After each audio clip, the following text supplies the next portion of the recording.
Okay, let's unpack this. When you think of the ancient Silk Road, your mind probably jumps straight to those high-value items, the silks flowing west, the silver flowing east. Mm-hmm. The glamorous stuff. Exactly. But for us, the most valuable shipments are often the secrets, the cultural fragments that reveal the inner life of the people who made that trade possible. Absolutely. Today, we are diving into the The Sogdians. Sogdians, yes. They were, well, the undisputed logistical masters of the first millennium AD, really the ultimate middlemen. Right. But much of their inner world, especially, the formalized structure of their religion, Zoroastrianism, has been known only through fragmented and, frankly, somewhat biased evidence. And that's exactly what this deep dive is about. Yeah. We are zeroing in on a spectacular archaeological recovery from just 2022 and 2023. A really recent find. Yeah, a unique, painstakingly reconstructed wall mural. This mural, it was recovered from the royal palace at Sanjar-Shah. That's a key site in modern-day Tajikistan, situated near the much older, maybe more famous city of Panjikent. And the mission here really is to understand why this single piece of fragmented art, it depicts a procession of priests performing a fire ritual, why it's so revolutionary. Revolutionary because up until now, the vast majority of our visual understanding of Sogdian religious ritual was filtered through the lens of death, wasn't it?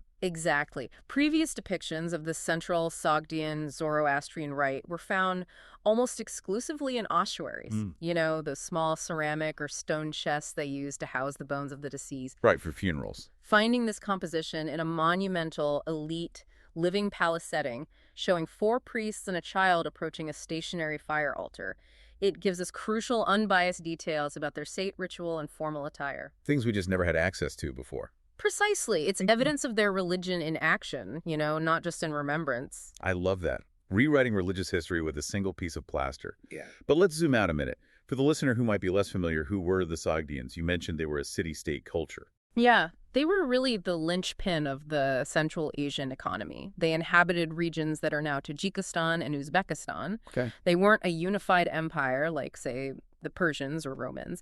Instead, they were defined by a series of autonomous, often competitive, but incredibly wealthy city-states. So power wasn't military.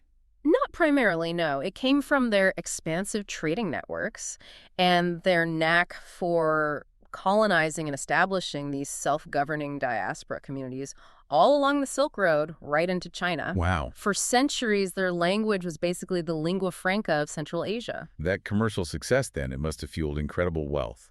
And that funded monumental structures like the Sanjar-Shah Palace. It certainly did. Where does this specific palace fit into their timeline? Well, Sanjar-Shah as an urban center saw its initial building probably late 5th century AD, something like that. But it grew rapidly. It was later developed significantly, especially during the tumultuous period of the Arab conquest, specifically under the Umayyad governor Nabi Sayyar in the 740s.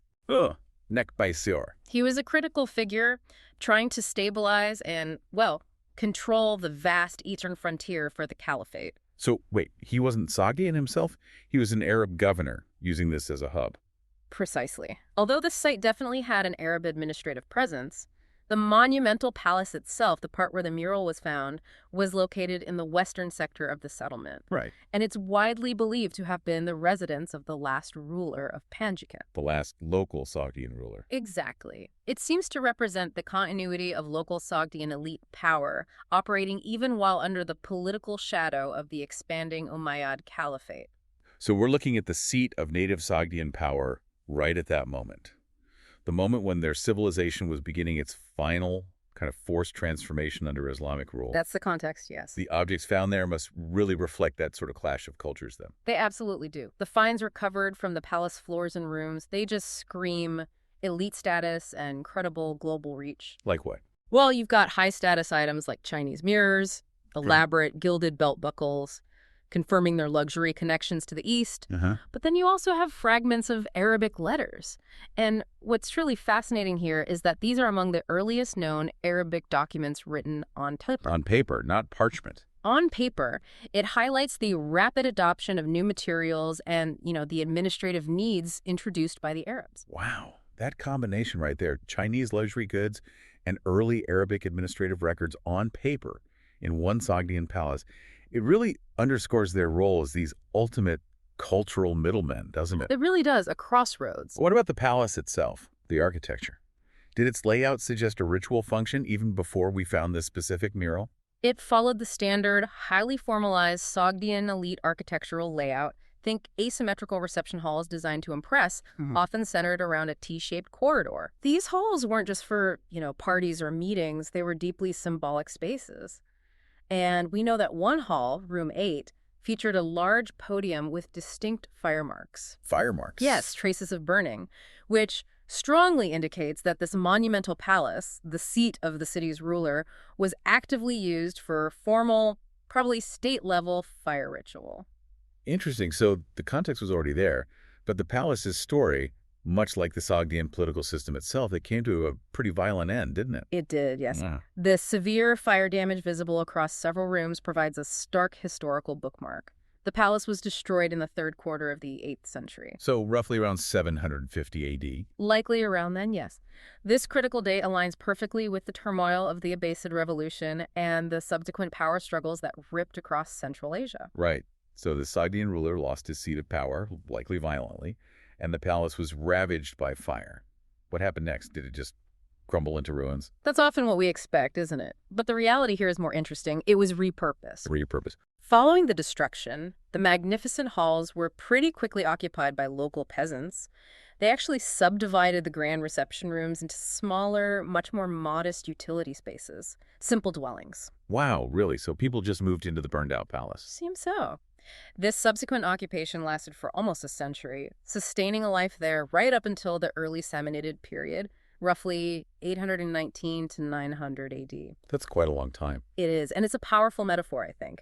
The swift collapse of elite culture, immediately followed by the simple, enduring reality of local utilitarian life continuing right there on the rubble of greatness. A slow, modest decline replacing that brief, brilliant moment of high Sogdian power.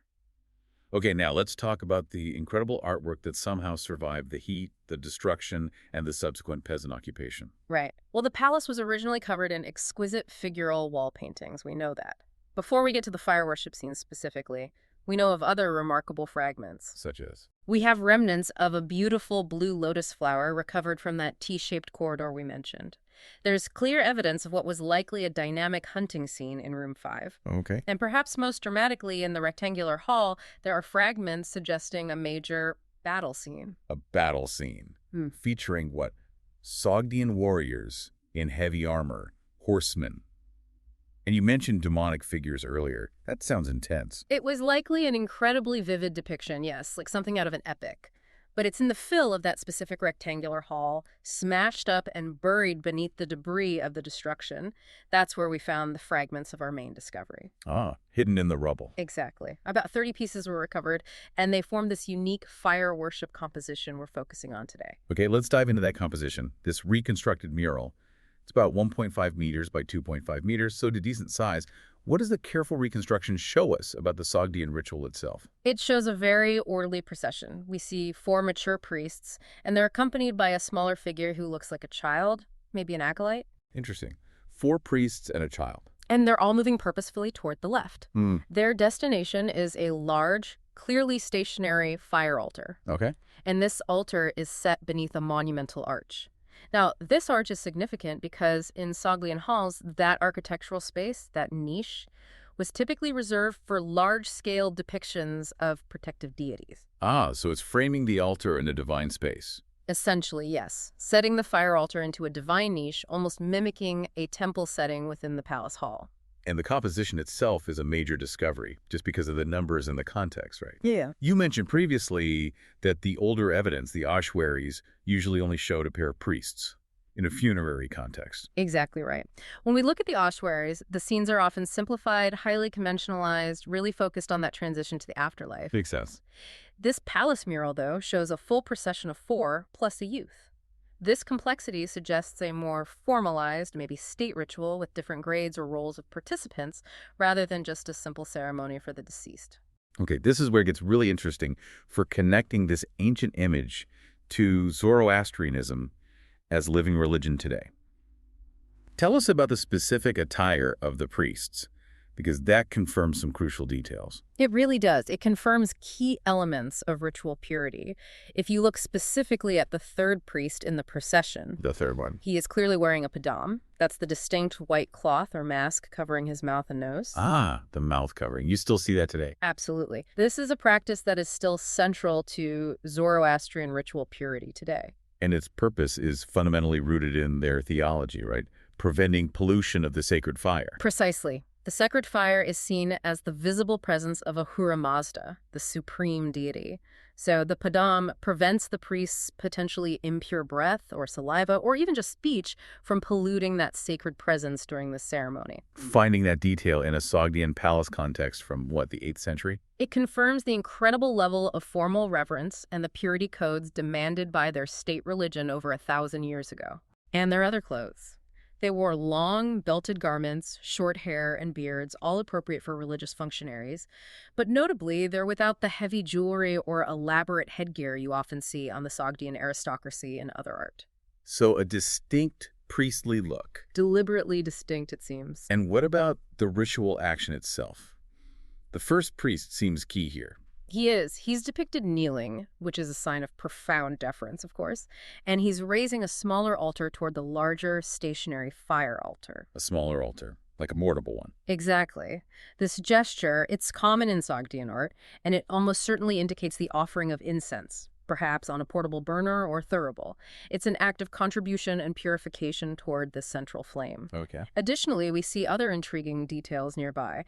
There's possibly a long pole, likely the barsum, that's a bundle of sacred twigs used ritually, maybe to demarcate the sacred space. And there's another elongated object. It looks like maybe a plant, a branch, or some kind of ceremonial utensil actually touching the fire itself. We are seeing the very specific movements of the ritual. Incredible detail. Okay, now for the mystery nugget. The detail that really challenges our entire catalog of Sogdian iconography, as noted by researchers like Dr. Michael Shankar. The second figure. Yes, the second figure in the procession. He has a completely inexplicable accessory. He does. The second figure wears a distinct ribbon extending from the back of his neck. Sometimes it's tied, sometimes it seems to be flowing.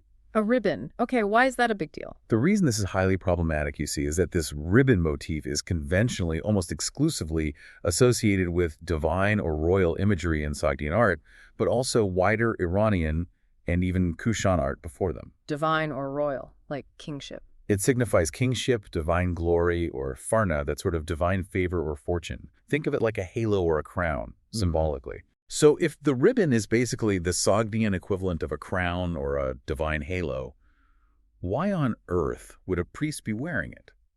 Especially not the lead priest, but the second one. That's the question. It doesn't seem to have a current satisfactory explanation.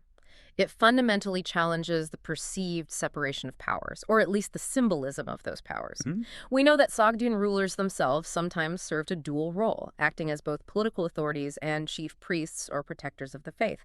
That's not unheard of. Right. But for a secondary priest, apparently not the ruler himself, to bear this potent symbol of sovereignty or divinity, it's truly confounding. Are we looking at a priest who is maybe secretly related to the ruling family, part of the royal lineage somehow? Or could it suggest something else? I mean, given the context, the palace is about to be destroyed, the Arab conquest is happening, political authority is fragmenting.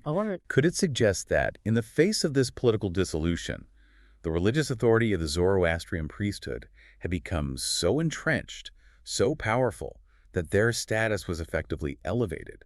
Maybe even to the level of royalty or divine representation, symbolically speaking. That's the critical question this fragment forces us to ask. It certainly suggests a potential blurring of political and religious authority. Or maybe, perhaps, a reorganization of the elite power structure right there on the eve of their cultural decline. Or the priesthood was visibly What? appropriating the symbols of sovereignty. It's a possibility. It's a very provocative image in that context. What a detail to survive the ashes. Yes. So, okay, let's synthesize all of this. The architecture, the destruction date, the four priests, the padam, and that really strange ribbon. What does this single mural confirm and reveal about the Sogdians just before they were largely absorbed into the Islamic world? Well, first, I think it clearly confirms the formality and the deep concern for purity required in their Zoroastrian fire worship. It proves these rituals were active, detailed, and highly regulated within an elite, non-funerary palace setting. That's huge. Right, moving beyond just the ossuaries. Exactly. Second, it offers key insights into the specific attire of the priesthood, showing how they deliberately distinguish themselves from the secular aristocracy. Uh-huh. And perhaps most importantly, because we can date the destruction of the palace to the third quarter of the 8th century, this mural offers us one of the last, most complete visual records we have of Sogdian elite religious life. We're seeing them right at the end almost. Pretty much. We are seeing them at the zenith of their formalized religious practice just before that particular world was fundamentally changed or extinguished. It truly is a deep dive, isn't it? Extracting this whole narrative from, 30 pieces of shattered plaster?